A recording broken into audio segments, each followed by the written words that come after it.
학생 여러분 반갑습니다. 안녕. 쌍지리TV와 함께하는 2024학년도 수능 세계지리 벼락치기 프로젝트 유럽과 미국의 주요 도시 그리고 도시구조 정리를 해드리도록 하겠습니다. 자, 유럽과 북아메리카 파트에서 유럽의 주요 도시, 미국의 주요 도시를 찾는 시험 문제가 잘 나오기 때문에 자, 시험 문제 출제 가능한 지역들을 백지도 위치 학습으로 한번 해보도록 하고요. 그리고 유럽의 도시 그리고 미국의 도시 내부 구조의 차이점을 비교하는 문제도 출제될 수 있기 때문에 마지막으로 그 내용까지 정리를 하도록 하겠습니다.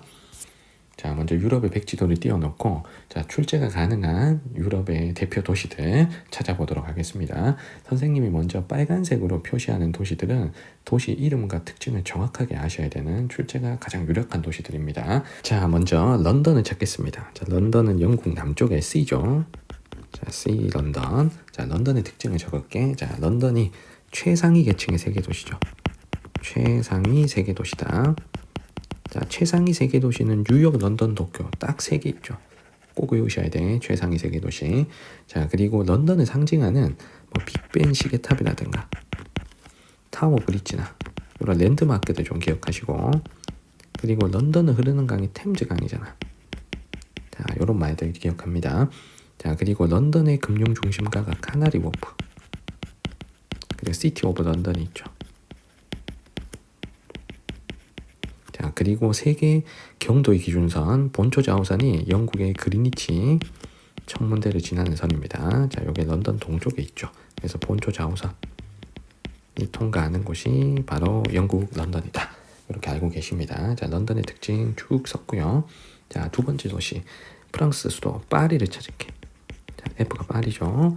자, 파리는 또 파리를 보여주는 랜드마크들 에펠탑이라든가 개선문, 그리고 개선문 앞에 거리가 샹젤리제 거리잖아요. 자, 요런 게 또 파리를 상징하는 힌트로 출제가 될 수가 있습니다. 자, 그리고 파리가 내년에 올림픽을 개최하잖아요. 2024년 자, 하계 올림픽 개최지인데 개회식을 경기장에서 하지 않고 세느 강변에 배를 타고 선수들이 입장을 한다고 그럽니다. 그러면 세느 강변에 노트르담 대성당이나 루브르 박물관이나 오르쉐 미술관이나 아니면 에펠탑이나 이런 파리를 상징하는 어떤 관광지들이 자연스럽게 보여지거든요. 그래서 그런 소재를 가지고 파리를 출제할 수도 있으니까 내년에 올림픽 열린다는 것도 좀 기억해 주시면 좋겠습니다.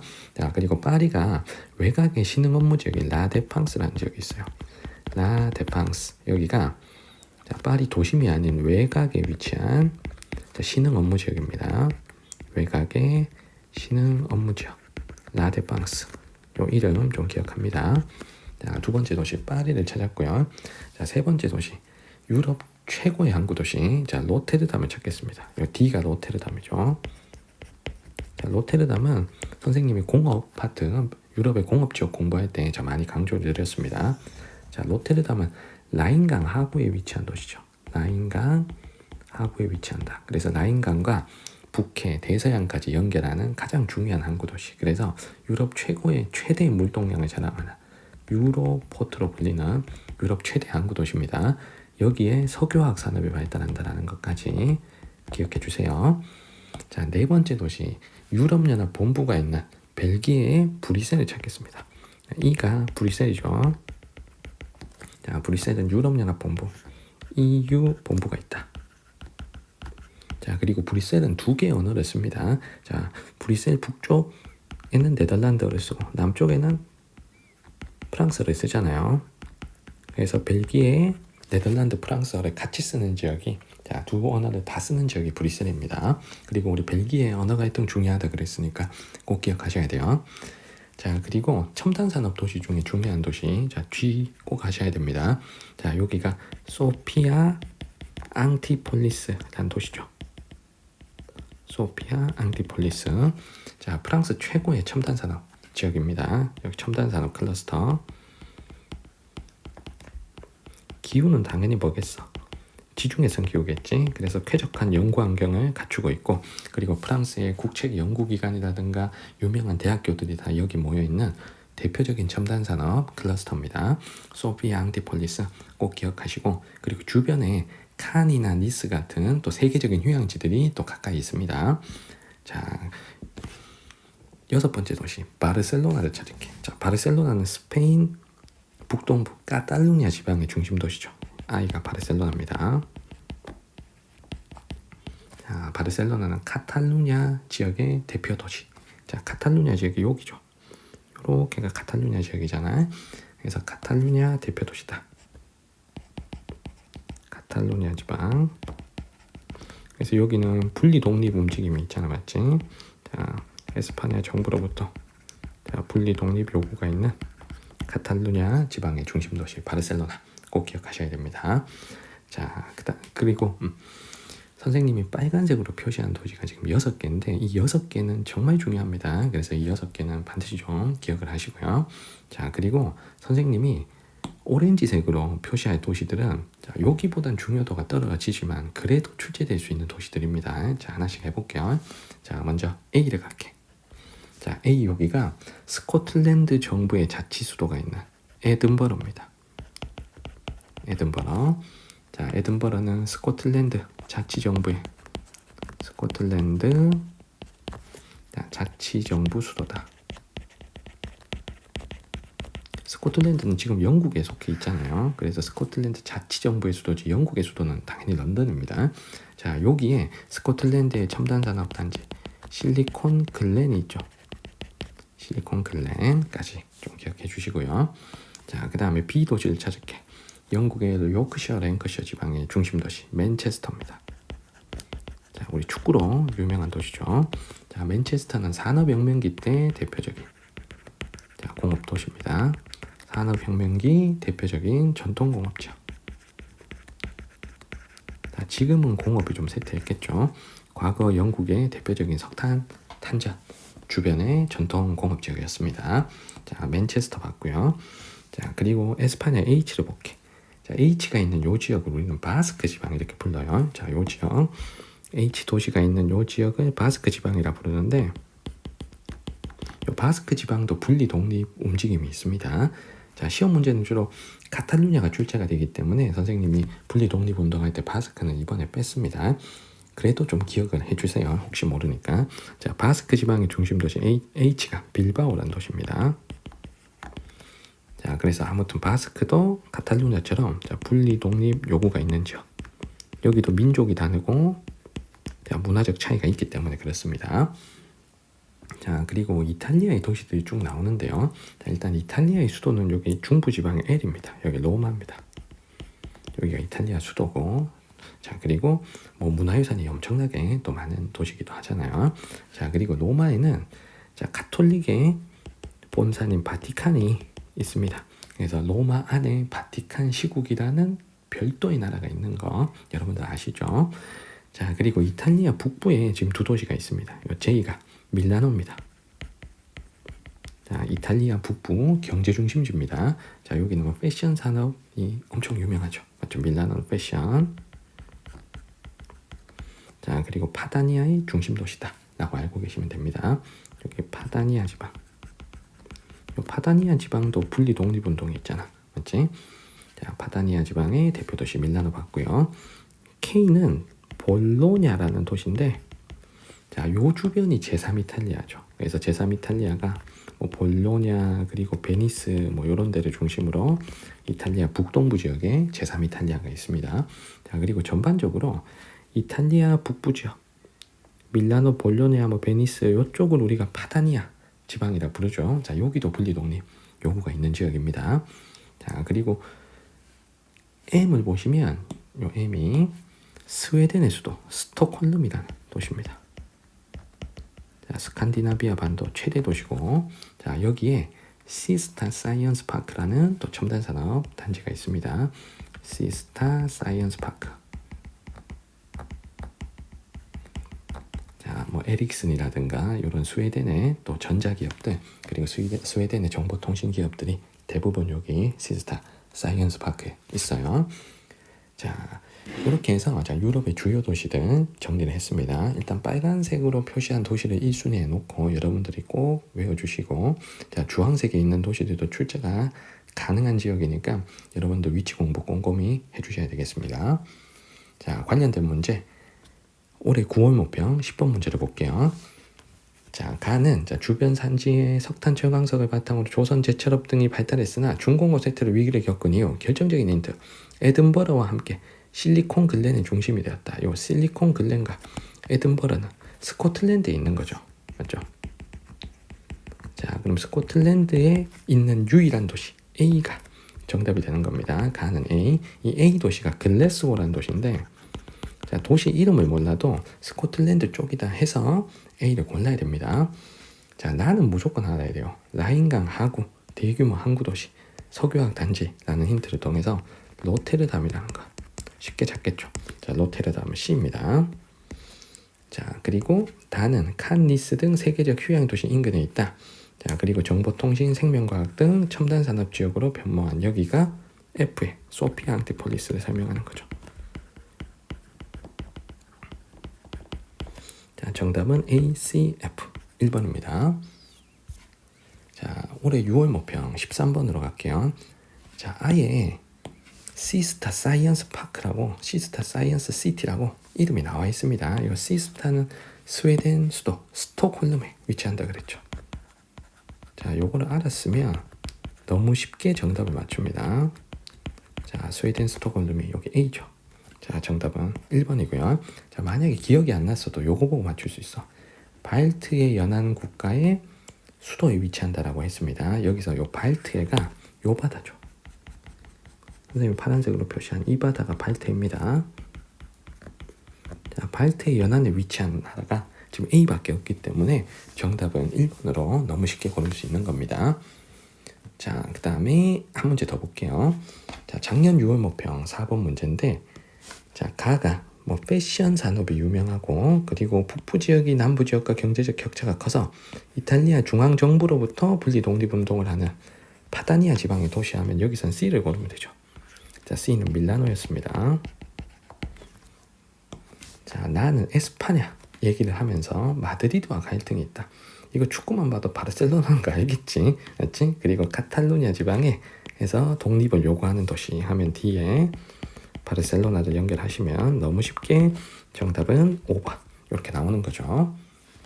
자, 이번엔 미국의 주요 도시들을 정리를 하겠습니다.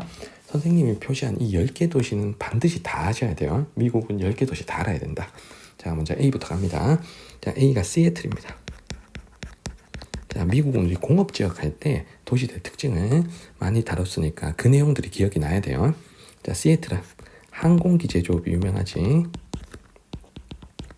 보잉 항공기 제조 공장이 시애틀에 있잖아요. 자, 그리고 시애틀은 또 스타벅스가 최초로 시작한 도시가 시애틀입니다. 스타벅스 1호점이 있다는 것도 상식으로 여러분들 좀 아시면 좋겠고요. 자, B 도시가 샌프란시스코입니다. 자, 샌프란시스코에는 실리콘밸리가 있잖아요. 맞죠? 자, 실리콘밸리는 세계 최고의 IT 산업단지. 자, 실리콘밸리에 샌프란시스코 봤고요. 자, C는 LA입니다. 로스앤젤레스. 자, LA는 우리 할리우드 꼭 기억하셔야지. 세계 영화 산업의 중심지다. 자, 태평양 연안의 세 도시를 봤고요. 멕시코만 연안의 D 휴스턴에 갑니다. 자, 휴스턴의 주력 산업 하면 우리 2개 배웠다.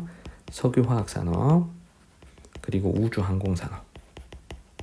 미 항공우주국 나사가 휴스턴에 있습니다. 휴스턴의 야구팀이 애스트로스 우주정거장이고, 농구팀이 로켓츠죠. 로켓츠. 자, 5대 연안의 도시 3개를 갑니다. 자, E가 시카고죠. 자, 시카고 하면 5대 연안 최대 도시고 미국에서 가장 내륙 교통이 발달한 도시입니다. 자, 미국의 철도 교통의 중심지고, 동서 글자가 왜 이래? 자, 다시 쓸게. 자, 동서 횡단 철도가 교차하는 철도 교통의 중심지. 그리고 5대5와 미시시피 강을 연결하는 미국 내륙 수운 교통의 중심지기도 합니다. 자, 교통이 편리한 도시고요.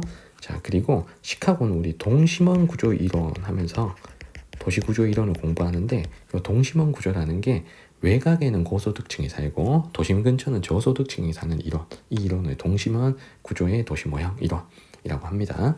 자, 시카고 봤고요. 그리고 F가 디트로이트죠.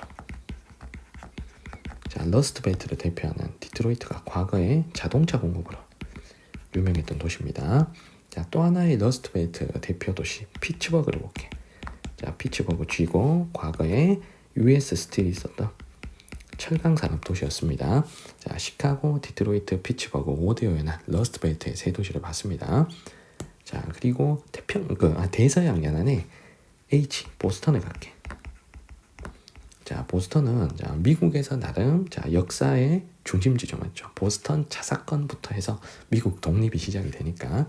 그리고 보스턴이 교육 그리고 문화의 중심지 역할을 합니다. 자, 보스턴에 또 유명한 대학교들 많아요. 뭐 하버드를 비롯해서 미국 교육의 중심지입니다. 그리고 I는 뉴욕이죠.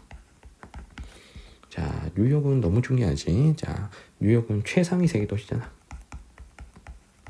자, 뉴욕, 런던, 도쿄 세 개가 최상위 세계 도시인 거 여러분들 아셔야 되고요. 그리고 뉴욕을 상징하는 랜드마크들, 뭐 자유의 여신상이라든가, 자, 엠파이어 스테이트 빌딩,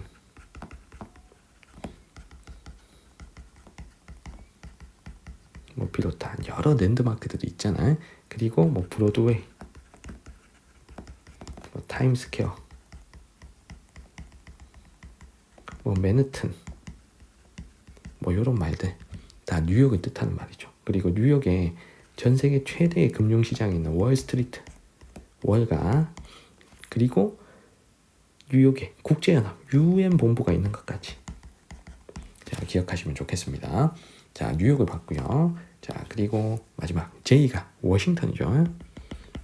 자, 워싱턴 특별행정구 워싱턴 DC. 자, 여기가 미국의 수도입니다.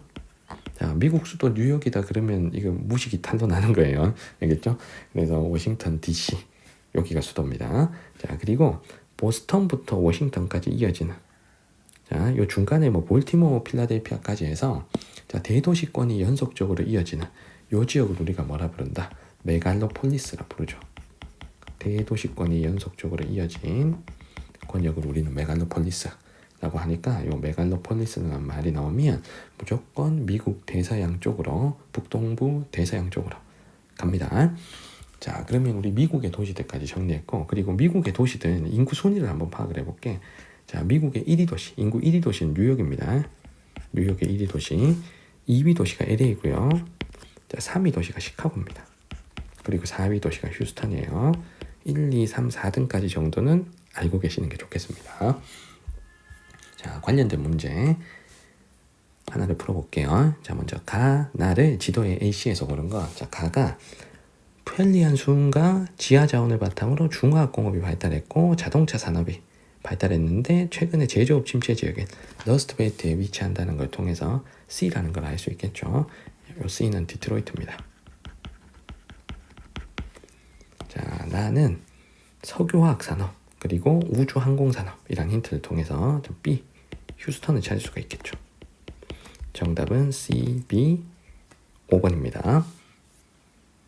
자, 올해 9월 목표 17번 문제를 볼게요.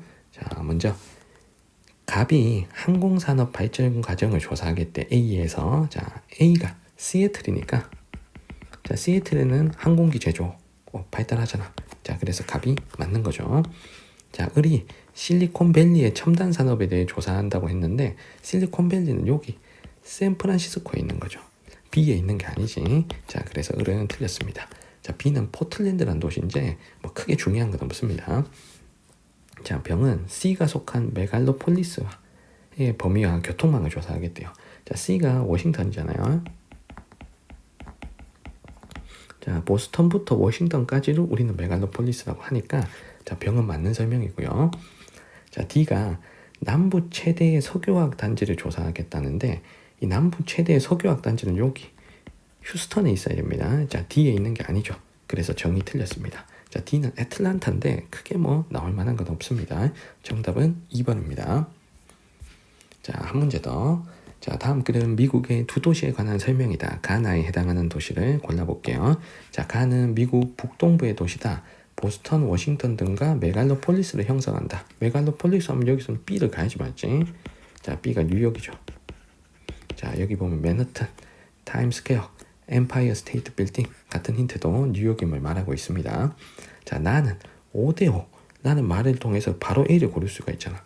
5대5가 여기 5개 호수가 5대5잖아. 그래서 바로 A가. 그럼 정답은 3번이죠. 자, 그래서 읽어보면 5대5와 미시피간을 연결하는 내륙수운의 요충지. 자, 요 힌트를 통해서 시카고라는 걸 또 명확하게 알 수가 있겠습니다. 자, 정답은 3번입니다. 자, 마지막으로 유럽과 미국의 도시 내부 구조를 한번 비교하면서 정리하도록 할게요. 자, 먼저 우리가 유럽의 도시라고 하면 이런 도시를 떠올려야 돼. 자, 런던이나 파리 같은 도시. 자, 미국의 도시다라고 하면 뉴욕이나 시카고를 떠올려서 자, 비교를 하시면 됩니다. 자, 일단 유럽의 도시가 상대적으로 역사가 오래됐기 때문에 도로폭 같은 게 좀 좁아요. 맞죠? 그래서 유럽의 도시는 자, 일단 시작은 역사가 오래되었다. 자, 라는 걸로 사고의 과정에 출발을 해야 됩니다. 그러면 도로망이 좀 불규칙할 거고, 불규칙적일 거고, 그리고 도로가 좀 좁겠죠. 과거에 걸어 다니고 마차 타던 시절에 도로망이 만들어졌으니까. 자, 하지만 미국의 도시는 요걸 고쳐야 돼. 역사가 오래된 게 아니고 역사가 짧음이라 해야지. 자, 미국의 도시는 역사가 짧아. 자, 그러니까 자동차가 있는 상태에서 도시가 개발된 상황이니까 자동차가 다닐 수 있게끔 도로를 좀 반듯반듯하게 규칙적으로 만들었고, 바둑판 형태 같은 스타일이죠. 그리고 도로 폭이 좀 넓게 만들었다는 게 특징입니다. 자, 그리고 유럽 도시들은 도심에 역사적 건축물이 많죠. 근데 이 역사적 건축물이 초고층 빌딩이 없잖아. 그러니까 그 건물들과 어우러지게 도심을 개발하다 보니까 의외로 고층 건물이 많지가 않습니다. 자, 구도심 지역에 고층 건물이 많지 않다. 왜냐하면 버킹엄 궁전 옆에다가 100층짜리 건물 지어봐. 이러면 도시가 어떻게 조화롭게 그 역사적 건축물과 어우러지지 않잖아요. 그래서 유럽의 오래된 도심은 대부분 건물 높이가 한 5층 정도 평균을 딱 맞춰서 개발이 돼 있습니다. 생각보다 고층 건물이 없다. 그런데 미국의 도시는 역사적 건축물이 없다 보니까 그냥 도심에 고층 건물을 마구마구 지었어요. 고층 건물을 마구 지어가지고 도심의 밀도를 높였다. 자, 그러면 여기서 도심의 밀도가 낮은 곳이 유럽의 도심이잖아요. 그래서 유럽의 도심은 도심 하나만 가지고 버틸 수가 없어. 그래서 아예 외곽에다가 외곽 지역에 신흥 업무 지역을 만드는 경우가 많다. 자, 여기에 고층 빌딩을 막 짓는 거예요. 그래서 대표적인 신흥 업무 지역 하면 파리에 있는 라데팡스 같은 곳들이 생각이 나야 됩니다. 자, 파리 외곽의 라데팡스. 그래서 파리는 도심부보다 외곽의 라데팡스가 더 고층 건물이 많습니다. 자, 그러면 미국의 도시의 특징이 이렇겠죠. 자, 도심에는 고층 빌딩을 이렇게 밀집시켰어. 고밀도로 개발하니까 도심의 모든 회사나 상업 업무 기능이 다 들어갈 수 있다고. 그럼 외곽에는 단층짜리 건물, 전원주택을 짓고 이렇게 살겠죠. 그래서 도심과 건물 외곽의 높이 차이가 큽니다. 자, 외곽에는 이렇게 단층짜리 전원주택을 짓고 산다는 거야. 자, 그래서 도심과 외곽의 건물 높이 차이가 굉장히 큰 특징이 나타나는데 유럽은 그렇지 않습니다. 자, 유럽은 도심이나 외곽의 주거지역이나 건물 높이가 고만고만해. 그래서 건물 높이 차이가 작다. 오히려 신흥 업무 지역 같은 데가, 라데팡스 같은 데가 오래된 도심 지역보다 건물 높이가 더 높을 수도 있는 거예요. 자, 이런 걸 비교해서 풀어야 되는 문제가 출제될 수 있습니다. 자, 그리고 시카고는 좀 따로 기억하셔야 될 게, 선생님이 시카고는 동심원 구조의 도시 모형을 가지고 있다 그랬죠. 이 시카고의 동심원 구조가 뭐냐면, 일단 도심이 있으면 도심에 가까운 지역은 주로 저소득층이 살고, 자, 도심에도 좀 멀리 떨어진 지역 있죠. 자, 여기가 고소득층이 산다는 이론이야. 그래서 고소득층 주거지가 외곽에 있고 저소득층 주거지가 도심에 있다 하는 이론이 시카고의 동심원 구조 이론입니다. 자, 고소득층이 자동차가 있기 때문에 도심에서 멀리 떨어져서 살아도 괜찮았던 겁니다. 그 당시에. 자, 그래서 고소득층이 외곽에 산다. 이게 시카고의 동심원 구조다. 라는 것까지 좀 알고 계시면 좋겠네요. 자, 관련된 문제 올해 6월 모평 18번을 보겠습니다. 자, 가는 격자형 도로망 체계를 갖춘 5대5 연안의 도시다. 자, 그리고 동심원 구조의 이론의 주요 사례 도시다 하면 우리 시카고 찾으면 되겠죠. 자, 나는 일단 에펠탑이 보입니다. 그리고 개선문 또 이런 힌트가 있기 때문에 자, 이 도시는 파리라는 걸 알 수가 있겠네요. 자, 먼저 기억에 가는 해당 국가의 수도다 그랬는데 시카고는 수도가 아니죠. 미국 수도는 워싱턴이니까 틀렸고요. 자, 니은에 나의 외곽, 파리 외곽에는 라데팡스라는 신흥 업무 중심지가 있죠. 그래서 니은 맞고, 자, 디귿에 도시 발달 역사는 파리가 더 길어야 되니까 틀렸습니다. 유럽의 도시가 당연히 역사가 길겠죠. 그리고 리을에 시카고는 북아메리카, 파리는 유럽에 위치하니까 정답은 4번이 되겠습니다. 자, 세지 벼락치기 5번째 시간 유럽, 미국의 주요 도시와 도시구조 비교하는 내용들 함께 정리했습니다. 질문 있는 친구들은 댓글 남겨주시면 잘 답변 드리겠습니다. 구독과 좋아요도 부탁드릴게요. 오늘 영상은 여기까지입니다. 여러분들 안녕.